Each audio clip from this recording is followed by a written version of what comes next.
Es viernes 4 de abril, es el primer viernes del mes y por eso ya se conoce la tasa de desempleo. Una fuerte generación de trabajo durante el mes de marzo, 228.000 empleos, pero por la forma en que es calculada la tasa, subió a 4,2%. Ahora, este es el promedio del desempleo, 4,2%, estaba en 4,1%, pero veamos cómo registró ese desempleo entre diferentes grupos en Estados Unidos.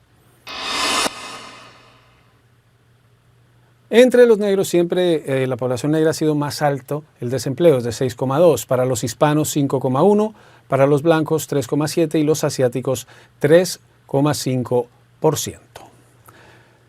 Ustedes han escuchado hablar desde ayer el tema de los aranceles recíprocos anunciados por el presidente Trump, la lista que incluye territorios sin habitantes, algunos solo con pingüinos, otros con bases militares estadounidenses. Y todavía está la duda de cómo se llegó al cálculo, cómo se estableció que para China era un 34% y para otros países apenas el 10%. Vamos a Ciudad de México, desde allí me acompaña Gabriela Frías, mi colega y presentadora de Panorama Mundial. Gabriela, buenas tardes. Sé que has tenido tiempo de estar mirando esta fórmula y la publicaron y parece más compleja de lo que es, pero tal vez lo que sorprende a muchos economistas y a muchos expertos es la improvisación que hay detrás de todo este proceso. Totalmente, muchos analistas que confiaban de alguna forma, Juan Carlos, qué gusto saludarte, buenas tardes, que confiaban en una lógica distinta, al final pensando en que regresarían algunas operaciones de empresas, que se revertiría la pérdida de empleos, la desindustrialización de Estados Unidos y que apostaban a que llegara un anuncio menos agresivo, pues lo que recibieron fue eso, menos lógica y mucho más, digamos, cálculos subjetivos. Las tablitas que tuviste del presidente Donald Trump vienen respaldadas por un cálculo que hasta cierto punto para muchos economistas es simplemente ilógico.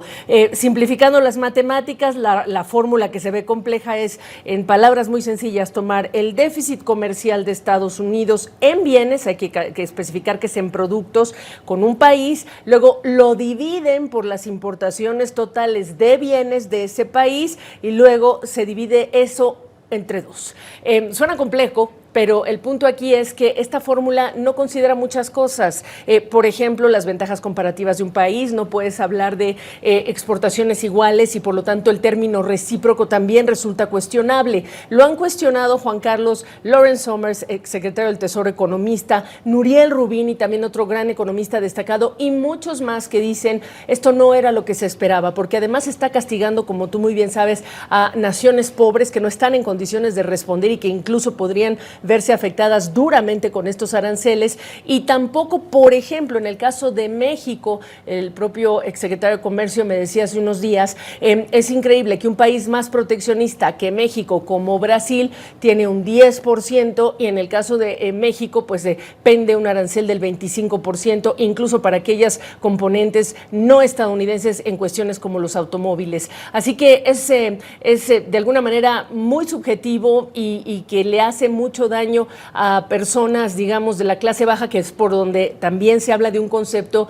de un impuesto regresivo. Las familias de menores ingresos son las que van a sufrir, Juan Carlos.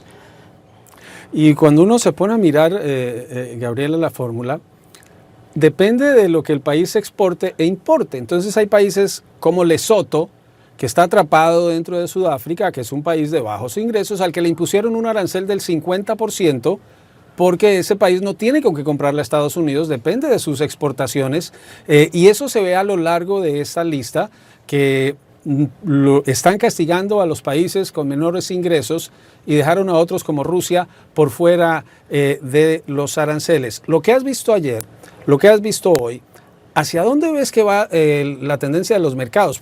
Como dice Trump hoy, sus políticas no van a cambiar. Quien crea en él, que invierta en Estados Unidos va a triunfar, y luego dice que los débiles no tienen lugar. ¿Anticipas que el lunes la situación sea mejor? Mira, como tú sabes, la tarifa base del 10% se activa en las próximas horas a todos los países. Después se activa el día 9, lo que es la tarifa a estas naciones que peor se portan con Estados Unidos, como dijo el presidente Trump. Hay tiempo. ¿Qué pasó el día de hoy y qué pasó el día de ayer, Juan Carlos? Esta brutal venta accionaria que nos recuerda, a mí me remite en lo personal a los tiempos del COVID-19, cuando todo el mundo nos tuvimos que ir a casa y empezamos a analizar cómo se destruía la demanda, cómo se iba a detener el consumo de qué tipo de productos. En las últimas 2 jornadas, Juan Carlos, yo te puedo decir que, uno, los inversionistas entienden que este periodo de incertidumbre no va a ningún lugar y por lo tanto se están, digamos que, refugiando en algunas de las compañías, por ejemplo, de productos de consumo, que saben que pese a una recesión, pues de todas maneras van a seguir vendiendo, por ejemplo, servilletas, por ejemplo, jabón. Entonces, el sector de productos de consumo es quizá una de las excepciones. Pero piensa tú ahora en todas las compañías que para sacar su negocio de China y diversificar, en la primera presidencia de Donald Trump se fueron a Vietnam, se fueron a Tailandia o se fueron a Camboya y que hoy están siendo desafiadas en su modelo de negocios. Bueno, los inversionistas sacaron su dinero de allí. No quisieron irse al fin de semana con, digamos, posiciones largas, porque en los próximos 2 días, tú lo sabes muy bien, Juan Carlos, el presidente Trump puede escribir en su red social, Truth Social, que las cosas están cambiando. Y al tiempo es confuso, porque horas antes decía Trump que no iba a cambiar su política, lo dijo a bordo del Air Force One, y después decía o daba visos de que sí estaba dispuesto a hacer algo. Para efecto, por ejemplo, un ejemplo, el día de hoy, el anuncio de que tuvo conversaciones con autoridades de Vietnam en relación con los aranceles hizo que marcas o empresas como Nike, Lululemon, entre otras, empezaran a ver menos caída en el precio de sus acciones ante lo que puede ser la expectativa de que venga un acuerdo. Así que, ¿qué hicimos o qué hicieron algunos? Pues tratarse de refugiar y entendiendo que esta incertidumbre no se va el lunes, no se va el martes, llegó para quedarse largo rato, Juan Carlos. Y Trump me recuerda y con respeto a don Roberto Gómez Bolaños, me recuerda el sin querer queriendo, que fue sin querer queriendo, ahora Trump diciendo que China se adelantó. Pero mencionaste un tema que me parece clave, Gabriela, y es que esto solo tiene en cuenta la exportación de bienes. Aquí no se incluyeron los servicios, porque los países exportan bienes y servicios, pero Estados Unidos tiene un superávit considerable en servicios que no incluyeron en este cálculo, porque Estados Unidos exporta más servicios de los que compra del resto del mundo.